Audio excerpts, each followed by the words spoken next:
The secondary effect of aperture is depth of field. And what is depth of field? You've seen it many times, didn't have point of reference to probably know what it is, but it's basically when you see an image and you see the subject in focus and typically everything around it is very blurry or not in focus, that is from depth of field. The lower your aperture, you would have what we call a shallow depth of field, which would be making things more blurry around the subject. The higher we go, the more you will start to see more things into focus. And remember, as things come into focus, they are possibly getting darker, higher apertures, because it's going to bring the foreground and the background closer to focus together. So we're going to look at some examples of that, the depth of field. So you have a shallow depth of field at low apertures, which is everything being blurry. And then as you get to higher apertures, you're going to start seeing narrow depths of field, which is more things being in focus, to the foreground, to the background, to the subject, and the things around the subject being in focus. Also important to remember that depth of field is a horizontal plane that goes left to right. If something is next to me right here, it will be in focus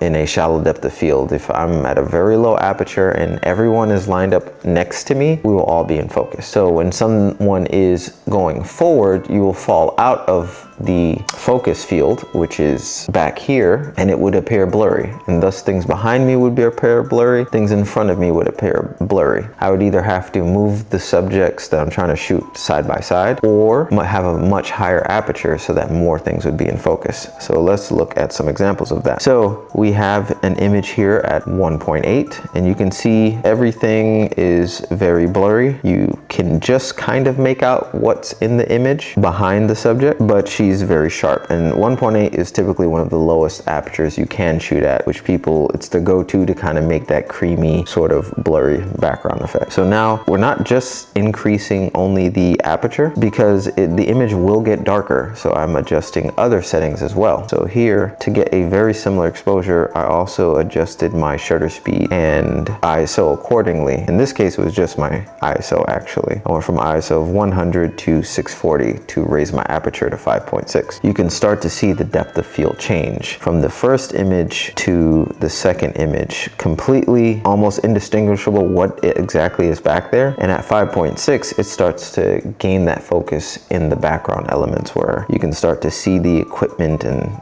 props and so on in the background. So we're going to change the aperture again. Now my aperture from f.6, now I'm at f13, and you can start to even read the labels on the equipment behind way in the background, because it's so much more in focus now. And we're going to increase the aperture again. Now I'm at f22, and at f22 you can fully read back there what the modifier says. You can even see the brand now of the light in the background, because the aperture is so high, it brought so many things back there into focus and the subject into focus with a very narrow depth of field, which means everything from the foreground to the background is in focus, versus the shallow depth of field that had the subject in focus and everything else out of focus, either in front of or behind the subject. So it's important to remember, yes, it is affecting brightness, but also how it affects depth of field. And for aperture, that is pretty much it.